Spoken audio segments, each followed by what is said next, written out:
Tim Rollins here, and I wanted to kind of continue on with a series of successful casting and what makes a successful cast, and one of those things is fly choice. Summer runs Steelhead on the Deschutes River. We'll take anything from a little guy like this one right here. On the swing, take this guy. And they'll take a big old spinner, even bigger probably. Both of these have accounted for tons of fish. And if you think that big flies are the only things that can catch a steelhead, then you might struggle with your casting. But it's a two-station kind of intruder. I mean, it's not got a couple composite loops because I like them really sparse though. We need a sparse intruder, and I love mixing and matching the different materials in the composite loop. This one I put a tungsten bead on it, give it a little weight, but it's not a huge tungsten bead because I don't like to get crazy with weight. I like them to be fun and easy to cast, and putting too much faith in a huge fly with big eyes that's heavy can just foil a day of casting. I like this one because it's a little more sparse. It will have a stinger hook. No, it won't. I forgot to put that on. And if you're using a sink tip that'll get it down, you don't have to have weighted flies, but you don't want too long of a leader. Like 3 foot is plenty. The Sandy River has some long, wide runs. Like to fish a Skagit head in some of the places I like over there is you spend all your time stripping. It's very much a pain. I was using a CND GPS line, and it's about 60 feet, and I removed the floating tip and put 11 foot of T11 and a weighted intruder on it like this. And I was using a 15-foot rod, and that was about all I could handle as far as it was tough to fish and cast. It's not necessary to always make them with a stinger hook. You can just use a regular piece of iron like this. I don't even know what this is, but it looks big enough to hook a steelhead, and it's not super long. And there's enough iron in it to get down. Make it is because I'm gonna make this fly with as little material as I can. And what I want to do is maybe hot spot it a little bit with this big thread.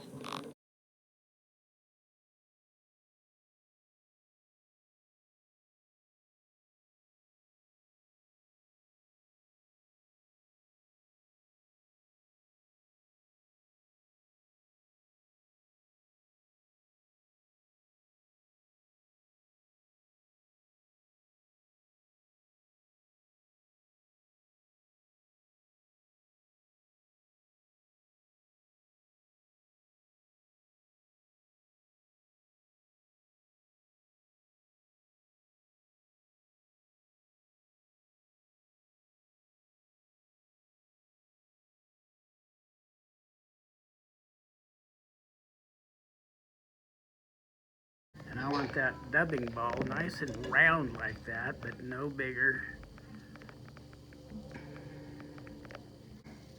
Gonna take a piece of this. Man, this is really nice marabou. And I know that a lot of professional tyers don't like to use marabou, but to tell you the truth, I usually lose my flies before the marabou has a chance to wear out. They like to use other materials like ostrich, but marabou just moves so nice.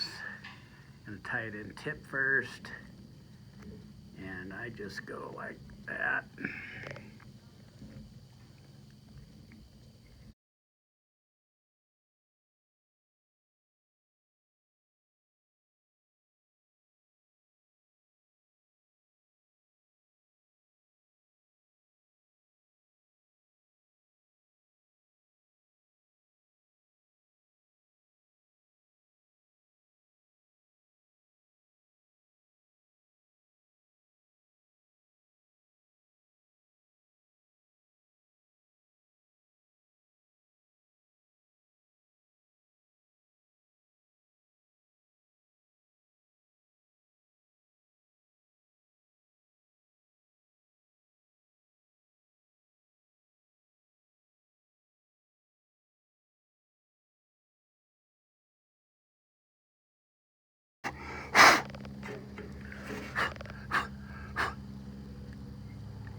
Okay, now that is pretty sparse. I might throw another one on there.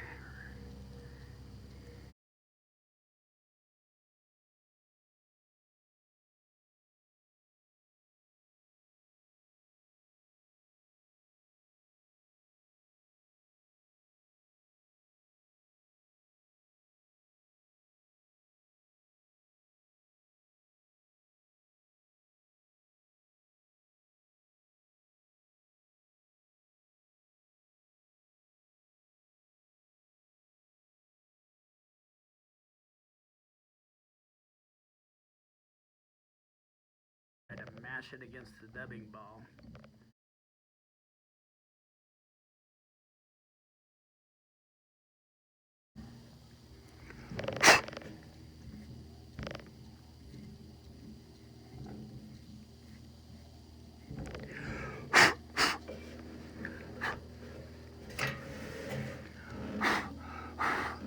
And that's going to be plenty to give it a little profile. And now I'm going to put some schlappen on the front of this fly. And the idea, so they tell me, is that when you put something like schlappen on the front of the fly, this fly, just like it is, the pink marabou fly, will fish all day long, and you will have no trouble catching a steelhead on it.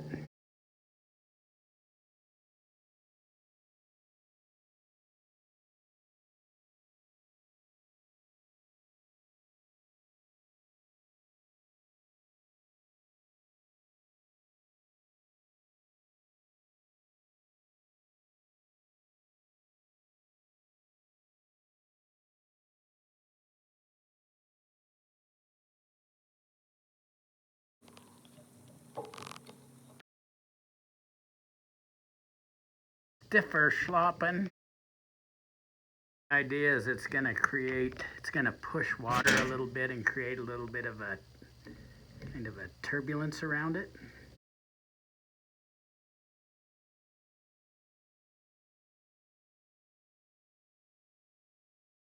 But I've caught plenty of steelhead on just the marabou.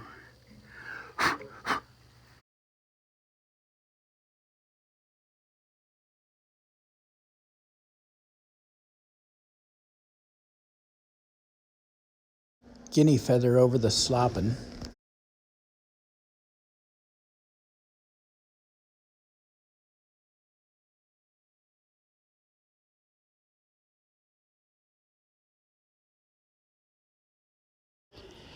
So I'm going to take this red thread, this big fly thread, and just wrap a great big old red head on here. It's just to make it more of a hot spot. It's not really copacetic for fly tying guys, but it's a great big hot spot.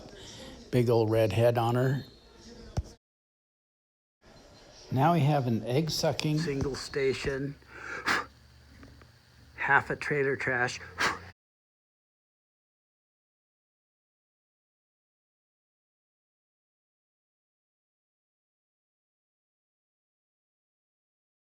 The dubbing ball makes a place that you can mash your first wrap of marabou against. It makes it poof out, and you want it sparse. I like it sparse, and then a wrap or 2 or 3 of schlappen, and then I threw in a wrap of this red, whatever, I can't remember what that polka dotted stuff that is sweet on trout flies. I only had half a feather, so I had to fake glue it in there. And this will fish big, fairly big. The thing about marabou is if you just put a couple, 3 wraps on and no dubbing ball or anything, it'll still fish just fine, but it'll be small and skinny. It'll be like a little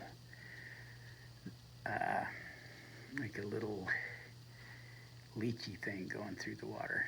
This prop and the stiffer hackle on the outside will hopefully make it poof out and give it some flow, which makes me feel better. That's a fly that I can cast on a longer line with a lighter sink tip. It'll still turn over probably pretty good. It'll fish big but cast easy. And those are the kind of flies that I like to fish.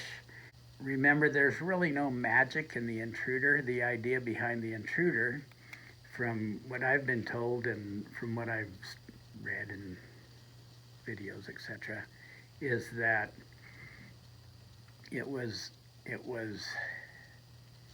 engineered to elicit just like crazy hard strikes.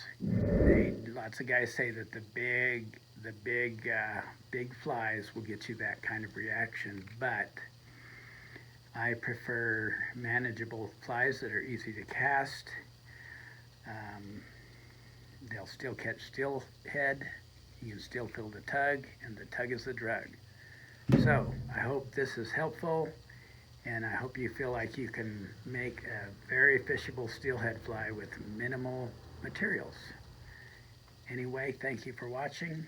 This fly on the right here was tied by my great friend Glenn Ness, who's an artist and just a fishy man. That guy, great guy, great fisherman.